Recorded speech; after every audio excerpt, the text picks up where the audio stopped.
Integral X square D എക്സിന് നമ്മൾ ചെയ്യുന്നത് നമ്മൾ ആദ്യം അതിൽ ഫസ്റ്റിലത്തെ റിസൾട്ട് യൂസ് ചെയ്തിട്ട്, അതായത് ഈ result integral x raise to n d x equal to x raise to n+1/n+1c.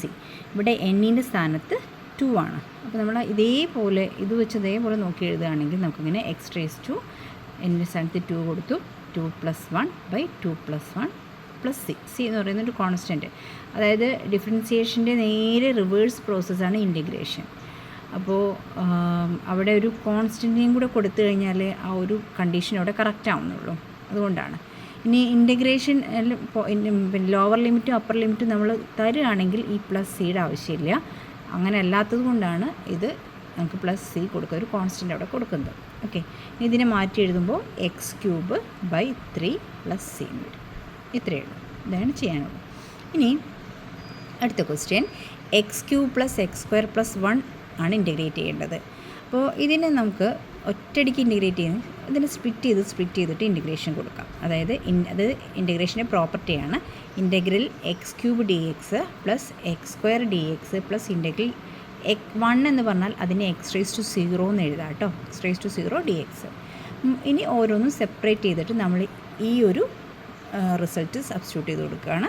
അങ്ങനെ വരും x⁻3 + 1/3 + 1 + x⁻2 + 1/2 + 1 + x⁻0 + 1/0 + 1 + c. Integral മാറ്റി നമ്മൾ ആ റിസൾട്ട് എഴുതുക, അല്ലെങ്കിൽ ആ ഒരു ഫോർമുല അവിടെ അപ്ലൈ ചെയ്ത് കൊടുക്കുമ്പോൾ +c അവിടെ കൊടുത്താൽ മതി. ആദ്യത്തെ നമുക്ക് എന്തായാലും മാറും, x⁻4/4 ആവും. അടുത്തത് x³ 3 ആവും. ഇവിടെ 0 + x⁻1/1 ആവും +c. ഇനി x⁻1 എന്ന് പറഞ്ഞു കഴിഞ്ഞാൽ അത് x തന്നെയാണ്, /1 എന്ന് പറഞ്ഞാലും x ആവും. അതാണ് അടുത്ത സ്റ്റെപ്പിൽ അത് മാറ്റി എഴുതിയിട്ടുണ്ട്. ബാക്കി രണ്ടും സെയിം തന്നെ. ഓക്കെ, ഇതാണ് ആൻസർ വരുന്നത്.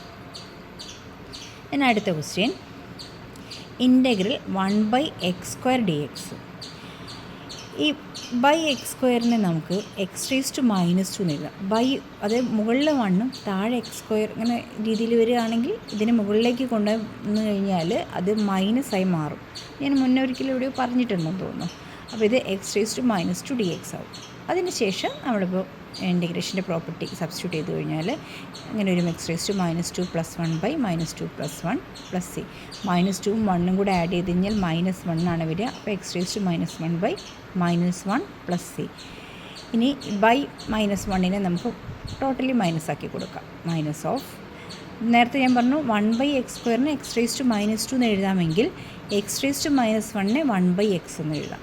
ഓക്കെ, അപ്പോൾ ഈ ആൻസർ ഇങ്ങനെ എഴുതാൻ പറ്റും, -1/x + c എന്ന് എഴുതാം.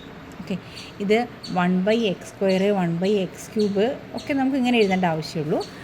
1/x ഇൻ്റഗ്രൽ 1/x dx എന്ന് പറഞ്ഞാൽ log x ആണ്. അത് ഓൾറെഡി ഒരു റിസൾട്ടാണ്, അത് ഓർത്തിരിക്കണം കേട്ടോ. Integral 1/x dx = log x + c ആണ്. ഇനി അടുത്ത ക്വസ്റ്റ്യൻ, ഇതിൽ ഇൻ്റഗ്രേഷൻ്റെ അടുത്തൊരു പ്രോപ്പർട്ടിയാണ്. ഒരു കോൺസ്റ്റൻ്റ് ആയിട്ട്, അതായത് 3 x dx ആണെങ്കിൽ കോൺസ്റ്റൻ്റ് ആയിട്ട് മൾട്ടിപ്ലൈ ചെയ്യുന്നുണ്ടെങ്കിൽ ആ കോൺസ്റ്റൻറ്റിനെ നമുക്ക് ഔട്ട് സൈഡിലേക്ക് എടുക്കാം. എന്നിട്ട് ബാക്കിയുള്ളതിനെ ഇൻ്റഗ്രേറ്റ് ചെയ്താൽ മതി. Integral x dx. നേരത്തെ അതേ ഫോർമുലകളും കാര്യങ്ങളും ഇവിടെ സബ്സ്റ്റിറ്റ്യൂട്ട് ചെയ്ത് കഴിഞ്ഞാൽ നമുക്ക് ഇങ്ങനെ കിട്ടും. ഇനി ഇവിടെ വരുമ്പോൾ ഇവിടെ ഒരു /2 ഉണ്ട്. 3 × x²/2 + c. ഇതിങ്ങനെ എഴുതിയാൽ മതി, പക്ഷേ നമുക്കൊന്നും കൂടെ അഡ്ജസ്റ്റ് എഴുതാം. 3 മുകളിലാണ്, 2 താഴെയാണ്. അപ്പോൾ 3/2 ഒരു കോൺസ്റ്റൻ്റ് ആണല്ലോ, കോൺസ്റ്റൻ്റ് നമുക്കിവിടെ മാറ്റി വയ്ക്കാം. 3/2 × x² + c എന്ന് എഴുതും. Okay, next one integral √x dx. ഈ √x എന്ന് പറഞ്ഞു കഴിഞ്ഞാൽ x⁻1/2 എന്ന് മാറ്റി എഴുതാം. ഇപ്പോൾ ഞാൻ ഓരോ ക്വസ്റ്റ്യനും നിങ്ങൾക്ക് വേണ്ടി സ്പെഷ്യലായിട്ട് എടുത്തതാണ്, ഓരോന്നും ഓരോ മോഡൽ. ഇതെല്ലാം ഒരൊറ്റ ഫോർമുല കൊണ്ടാണ് നമ്മൾ ചെയ്യുന്നത്, ഫസ്റ്റത്തെ ഫോർമുല മാത്രം യൂസ് ചെയ്തിട്ട്. x⁻1/2 dx. അപ്പോൾ അതിന് 1/2 ആണ്, അപ്പോൾ 1/2 + 1, താഴെ അതുപോലെ 1/2 + 1. ഇനി 1/2 + 1 ചെയ്യുന്നത് അറിയാത്തവരുണ്ടെങ്കിൽ ഒന്ന് അറിഞ്ഞിരിക്കാൻ വേണ്ടിയിട്ടാണ് 1/2നെ 1/2 + 1/1നെ 1/1 എന്ന് എഴുതാം. അതൊരു നമ്പർ മാത്രമേ ഉള്ളെങ്കിൽ അതിൻ്റെ ഡിനോമിനേറ്റർ 1 ആയിരിക്കും ഞാൻ പറഞ്ഞു. ഇപ്പോൾ 2 എന്ന് മാത്രമേ എഴുതിയിട്ടുള്ളെങ്കിൽ അതിൻ്റെ ഡിനോമിനേറ്റർ എന്ന് പറയുന്നത് 1 ആണ്. നേരത്തെ ഒരു പ്രോബ്ലത്തിൽ പറഞ്ഞു 1/1 വന്നു കഴിഞ്ഞാൽ അത് അതേ നമ്പർ തന്നെയായിരിക്കും. ഇനി ഇത് ക്രോസ് മൾട്ടിപ്ലൈ ചെയ്യാം. ക്രോസ് മൾട്ടിപ്ലൈ ചെയ്യുമ്പോൾ ഈ രീതിയിലാണ് വരിക. ഈ 1ഉം കൂടെ മൾട്ടിപ്ലൈ ചെയ്തു, പ്ലസ് ഈ 2ഉം ഈ 1ഉം കൂടെ മൾട്ടിപ്ലൈ ചെയ്തു, രണ്ടും കൂടെ ആഡ് ചെയ്തു, ഇത് രണ്ടും കൂടെ മൾട്ടിപ്ലൈ ചെയ്യാം.